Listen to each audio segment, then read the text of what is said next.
مساء الفل عليكم. بما اننا ابتدينا موضوع العراق في الحلقة اللي فاتت، فقررت ان احنا نكمل شوية في الموضوع ده عشان الناس ما تتوهش مني. النهاردة هنتكلم عن أسطورة مشهورة جدا في بلاد الرافدين في حضارة العراق القديم، وهي أسطورة اسمها الأنوناكي.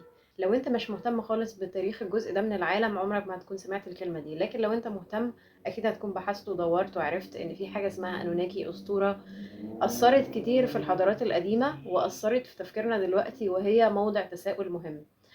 واللي يهمنا اكتر من الاسطوره دي علاقتها بمصر. هل احنا كان عندنا حاجه اسمها انوناكي؟ مين هم الانوناكي؟ جم امتى؟ عباره عن ايه؟ وظيفتهم كانت ايه؟ وهل موجودين في حضارات تانية ولا بس تم ذكرهم في العراق؟ وايه علاقه الموضوع ده باخناتون؟ اخناتون دايما واحد عليه علامات استفهام، دايما شخص معظم المعلومات اللي موجوده عنه قليله. ما عندناش معرفه كافيه عن العصر بتاع اخناتون، ومفيش معلومات كتير موجوده لان معظم حاجاته اتكسرت واتدمرت. النهارده هنعرف ايه العلاقة بين اخناتون والانوناكي اللي كانوا موجودين في العراق، وايه هي الاسطورة دي بتحكي ايه وبتقول ايه، ومدى صحتها من عدمه. دي مش مشكلتنا، احنا بس بنطرح الفكرة. خليكم معانا النهاردة عشان تشوفوا وتسمعوا الاسطورة دي، وممكن تكونوا اول مرة تسمعوا عنها. يلا بينا. احنا خدنا شوية في فكرة الديانات القديمة، وليه المفاهيم الأساسية في الديانات القديمة وفي الحضارات القديمة مختلفة عن المفاهيم بتاعتنا في الديانات الإبراهيمية الحديثة. فمش هنخوض ده كمان النهاردة في الفيديو، لكن هنتكلم عن أسطورة مهمة جدا. وزي ما بقول دايما ان الأسطورة مش المفروض ناخدها كأنها أسطورة ما حصلتش وملهاش علاقة بالواقع. حتى الأساطير اللي مذكورة في القصص الدينية، الأساطير دي بتوثق حاجات حصلت قبل كده بطريقة دينية، بطريقة فيها دراما، بطريقة فيها فيكشن، بطريقة فيها شوية يعني ايه تحابيش كده عشان القصة تبقى مفهومة وتستمر معانا كتير. لكن الأسطورة في الأصل هي بتوثق حدث مهم حصل، مع إضافة يعني طبعا البهارات اللي قلت لكم عليها. أسطورة الأنوناكي دي تم ذكرها بالاسم ده موجودة بس في العراق. زي ما قلت لكم إن أصل كل حاجة دلوقتي موجودة سواء دينيا أو علميا أو ليها علاقة بأي نوع من أنواع العلوم جاية من العراق ومصر، مصر والعراق. طبعا احنا تابعنا في الفيديو اللي فات ان موضوع العراق ده متشابك شوية، والحضارة بتاعت الحضارة القديمة بتاعت العراق او بلاد الرافدين او ما بين النهرين موضوع شوية متشابك، لانه زي ما قلت لكم كان في تنوع عرقي، وكان في كمان في اوقات كتيرة بيبقوا كذا حضارة موجودين في نفس الوقت في الموقع الجغرافي اللي احنا بنسميه دلوقتي العراق والبلاد اللي حواليها. ففي فيرجنز كتير. هنرجع تاني ونقول ان قصة الانوناكي ليها فيرجنز كتيرة موجودة، بما انه كان في حضارات تعقبت وتوالت وتمست في بعض الاوقات في العراق. فهنلاقي انه القصة مذكورة باشكال مختلفة. نفس القصة اللي حصلت عندنا في ايزيس اوزوريس. احنا ايزيس اوزوريس ابتدت من عصر ما قبل الاسرات، فضلت مكملة معانا، ولما جم اليونان والرومان حبوا يعملوا دمج بين الميثولوجي بتاعهم والميثولوجي المصري، فخلوا إيزيس موجودة واستبدلوا أوزوريس بسيرابيس وهكذا. والقصة فضلت مستمرة وقعدت آلاف السنين. من أهم الحاجات اللي بتتكلم عليها الأساطير خاصة اللي علاقة بالفلك إن هي بتوثق حدث مهم حصل، وبتقول لنا أو بتدينا زي تحذير أو بتدينا إشارة إن الفلك أو الحدث الفلكي ده هيتكرر تاني، هيتكرر في عدد كام ألف سنة. فإحنا نبقى كبني آدمين نبقى مستعدين للحدث الفلكي اللي هيحصل، وبيربطوه بقصة دينية وبيعملوا القصة دي زي ما كان عندنا زمان في مصر. فهقول لكم الفيرجن الأسهل أو الطرح الأسهل لموضوع الأنوناكي. بيقال إن الأنوناكي دول جم من كوكب تاني. الكوكب ده في العراق مسمينه كوكب نوبيرو. الأنوناكي لما جم مصر جم في مهمة واضحة جدا ومحددة. زي ما احنا اتفقنا ان الأنوناكي دول كانوا مخلوقات جاية من كوكب تاني اسمه نوبيرو. الكوكب ده قد يكون موجود دلوقتي او بعد شوية، خرج من المجموعة الشمسية بتاعتنا وهيرجع تاني. ويقال ان هو هيرجع في 2900، يعني في خلال 900 سنة هيرجع تاني يخبط الارض او يزور الارض او الناس دي تيجي على الارض. مين هم الانوناكي؟ الانوناكي دول كائنات متطوره جدا، كانت بتترسم في العراق بشكل ضخم ومليان عضلات، وكمان كانوا حجمهم واطوالهم عملاقه. الانوناكي دول جم في مهمه رسميه. ايه هي المهمه الرسميه؟ ان الكوكب عندهم المجال الجوي بتاعه حصل فيه تلوث ما، فكان عشان يشيلوا التلوث ده محتاجين ان هم يجيبوا كميات ضخمه جدا من الذهب. طبعا بما ان هم كائنات متطورة فعرفوا ان في كوكب جنبهم اللي هو كوكبنا الارض ده عليه ذهب كتير جدا. وطبعا قرروا ان هم يعملوا رحلة استكشافية للارض، وقرروا ان هم يزوروا الارض ويطلعوا الذهب اللي موجود في الارض وياخدوه عشان يصلحوا المجال الجوي او الغلاف الجوي او الهواء عندهم عشان يقدروا يعيشوا.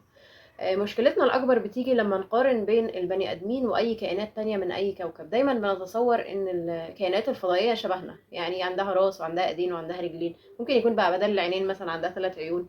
يبقى ده الايدين عندها بس لازم دايما نتصور ان عندهم نفس الشكل، ودي برضو حاجة يعني بقف عندها شوية. لان انا مش عارفة احنا ليه بنتخيل الفضائيين ان هم شكلنا. الفضائيين دول ممكن يكون شكلهم زي الديناصورات، ممكن يكون شكلهم زي الزواحف، اي شكل تاني. فمش بالضرورة يعني ان هم يكون شكلهم ادمي. نرجع للنقطة بتاعتنا تاني. التاريخ التقريبي لأن الأنوناكي جم إمتى الأرض وفقا للأسطورة في العراق تقريبا 450 ألف قبل الميلاد. جم الأرض عشان ياخدوا الذهب اللي هم محتاجينه ويرجعوا تاني. قعدوا يشتغلوا لما جم الأرض، بس لقوا إن الموضوع مرهق جدا. إحنا قاعدين في الكوكب بتاعنا يعني ملوك زماننا، فإحنا ليه ننزل نروح نشقى وندور على الذهب ونطلع الذهب؟ فعملوا جنس كده جديد اسمه أجيجي أو إيجيجي. ده كان جنس غير متطور، مش بنفس التطور بتاع لا البني آدمين ولا الأنوناكي نفسهم. وهم استخدموا هذا الجنس او الريس ده كعبيد او كناس يشغلوهم، يقعدوا يطلعوا لهم في الذهب لغايه ما ياخدوا الكميات اللي هم عايزينها وبعدين يرجعوا الكوكب بتاعهم. طبعا القصه دي ما عادتش سنه ولا سنتين، دي استمرت كام الف سنه. والايجيجي دول او الاجيجي دول قرروا ان هم يتحدوا مع بعض ويعملوا ثوره، لان احنا ليه طول الوقت بنشتغل عشان نجيب للناس حاجه واحنا ما بناخدش حقوق؟ فعملوا ثوره ضد الانوناكي، ودي كانت بدايه قصه الخلق في الاسطوره في العراق. وفقا للأسطورة الأنو ده اللي هو إله الآلهة أو إله السماء الأكبر. الأنوناكي يعني نسل الأنو. فالأنوناكي دول لما جم مصر كان في أنو اللي هو الملك نوبيرو الكوكب ده، وبعدين كان في إنليل وإنكي اللي هما الاتنين الآلهة التانيين. احنا طبعا فكرة الآلهة دي في الترجمة بنقول آلهة، لكن احنا أي حاجة في الحضارات القديمة بنبقى مش فاهمينها، أو أي مخلوق بنحس إن هو خارق بنسميه إله، بما إننا محدش شاف الإله الحقيقي. فأي حاجة احنا مش فاهمينها بنقول إن الإله، زي ما بتحصل عواصف أو تحصل أي حاجة نقول إن ربنا غضبان عننا فعمل لنا الحاجات دي عشان يعاقبنا.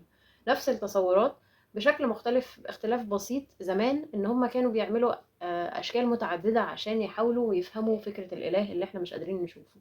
بعد ما الأجيج قرروا إن هم يعملوا ثورة على الأنوناكي، وقرروا إن هم مش هيشتغلوا مش هيطلعوا الذهب، وهم كانوا محتاجين الذهب ده عشان قصة الكوكب بتاعهم. الأنوناكي أو الأنو ده فكر إن هو يعمل فكرة عبقرية، إن هو يعمل نسل جديد أو جنس جديد اللي إحنا بنسميه بني آدم. إيه هو البني آدم أو اللي سموه أدامو؟ أدامو ده حطوا الرحيق أو الإيسنس بتاع الأنوناكي في رحم واحدة من الأنوناكي، وعملوا دي ان ايه معدل شوية، وخرج منه البني ادمين او الانسان الاول اللي هو بيسموه ادمو، اللي هو في قصصنا الابراهيمية اسمه ادم. بعد شوية لقوا ان ادمو ده قاعد لوحده، فقرروا ان هم يعملوا له انثى اللي هي اسمها هيفا، اللي هي ايف او اللي هي حواء بالعربي. وبعدين بقى تكاثروا وعملوا اجيال جديدة. بعد شوية الانوناكي دول حليت في عينيهم الجنس البشري، فقرروا ان هم يعملوا تزاوج بين الأنوناكي وبين الجنس البشري. القصة فيها تفاصيل كتير مش هنخش فيها، وحاجات بتزودها، مثلا السومريين يوصلوها من هنا يزودوها، يجوا الأكاديين مزودين حتة من الناحية دي.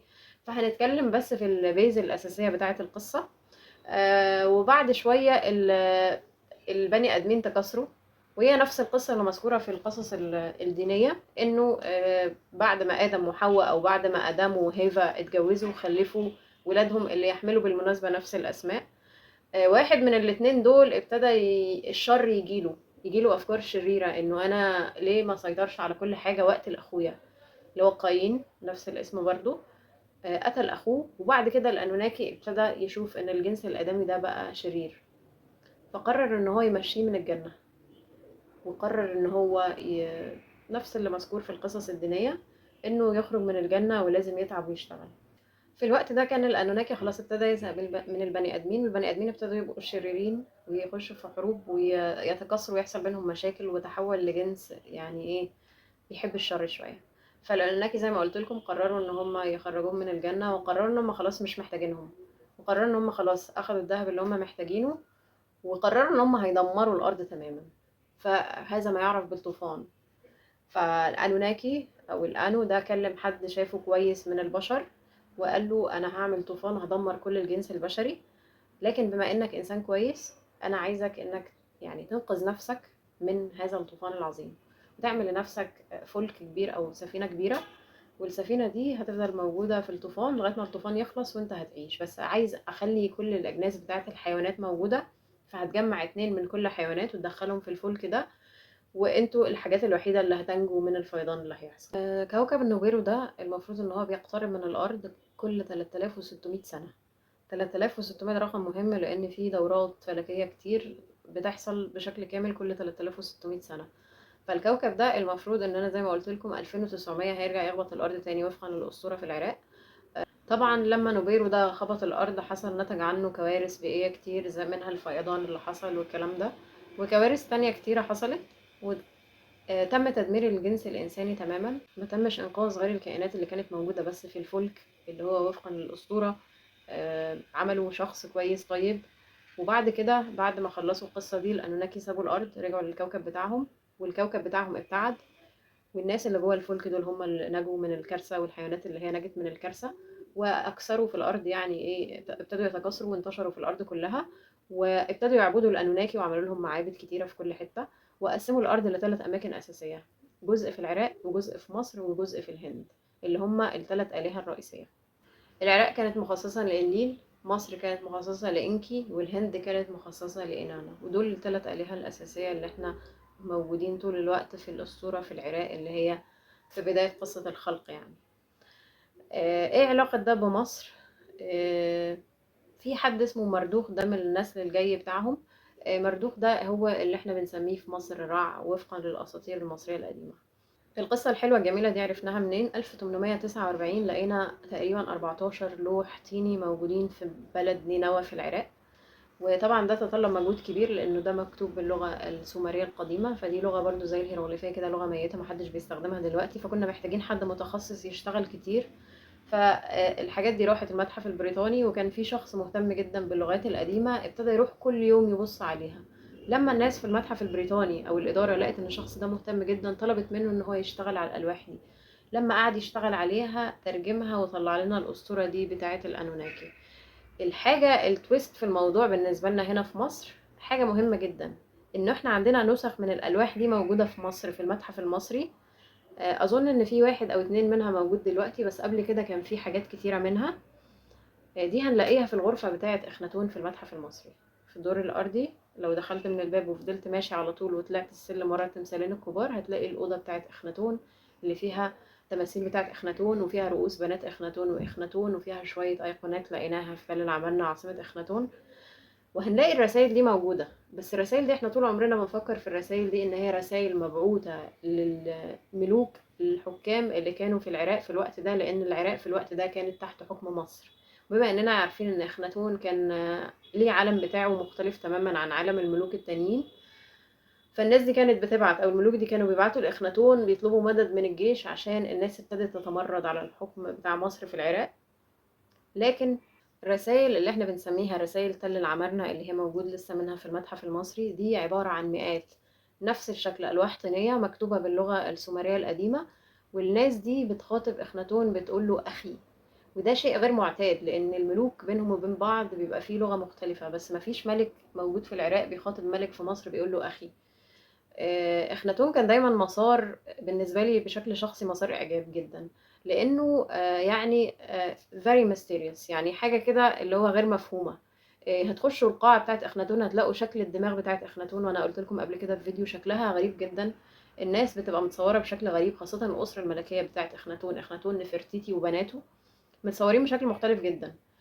فالرسائل اللي احنا لقيناها اللي احنا بنسميها رسائل تل العمارنة شبه نفس الرسائل اللي لقيناها موجودة في نينوى في العراق، ودول مئات يعني كتير جدا. وفحوى او مضمون الرسائل دي كل الرسائل كانوا بيقولوا الاخناتون اخي. الراجل اللي بيبعت سواء ملك او معرفش مين هو اللي بيبعت بيقول له اخي. ودايما بيتكلموا على فكرة الذهب اللي احنا بنجيبه من مصر، زي ما طلب ما اتكلموا على اللابس لازولي اللي كان بيجي من افغانستان وانواع معادن تانية كانت بتيجي من اماكن مختلفة. الرسائل دي ما كانتش بس من دولة العراق الحالية، كانت من ميتان ومن اشور ومن حتت في فلسطين وفي اماكن مختلفة. كانوا دايما بيكلموا اخناتون وبيبعتوا له رسائل وبيقولوا له اخي، وبيتكلموا عن الذهب اللي في مصر. هل في علاقة بين الانوناكي وبين اخناتون؟ هل اخناتون ده كان كائن فضائي او كان من سكان كوكب نوبيرو اللي جم وزاروا الارض وفقا للاسطورة في العراق؟ هل اخناتون ده ما كانش ادمي، ما كانش بني ادم؟ طب ليه شكل الدماغ بتاعت أسرة إخناتون وبناته وهو ومراته سواء في التصوير على الجدران أو في التماثيل أو حتى في البسط زي الراس نفرتيتي مثلا، الرؤوس دي كلها شكلها غريب. شكلها مش آدمي، يعني لما تروحوا تشوفوا الدماغ شكلها طويل كده من ورا، شكلها مش دماغ بني آدمين. يعني ممكن يكون إنسان معدل اتلعب في الجينات والدي ان ايه بتاعه، لكن شكلها مش شكل بني آدم طبيعي. دي وجهة نظري الشخصية. take it or leave it. انا مش بقول لكم ان definitely اخناتون ده كان كائن فضائي، بس انا بحاول ابص للموضوع من زاوية مختلفة ونجمع دلائل من حتت مختلفة. انا مش بحاول اقدم لك حقائق، انا بحاول اقدم لك وجهات نظر مختلفة ومن خلالها تفكر وتبحث، وقد تصل لحاجة جديدة او قد ما تصلش. قد تكون مقتنع بوجهة النظر الرسمية انه ملك عادي في وسط الملوك اللي كانت في مصر في الدولة الحديثة، وموضوع العراق ده أسطورة وملناش دعوة بيه لأنه ما تمش ذكره في مصر. وارد ان الكلام ده يكون صح، وارد يكون غلط، بس أنا بعرض وجهة نظر قد تكون يعني تستدعي البحث. آه، احنا ما خلصناش مواضيعنا عن العراق، لأن المواضيع كتيرة جدا، وهتكلم في المرات الجاية عن نقط التماس بين العراق وبين مصر. ايه التشابه الكبير اللي حصل بين الحاجات في العراق والحاجات في مصر، ايه الحاجات اللي كان في شبه بينها وبين مصر والعراق، وايه الحاجات اللي كانت بالظبط كوبي بيست من مصر ومن العراق. استنونا في الفيديوهات الجاية ولسه مكملين في موضوع العراق. شكرا جدا ليكم.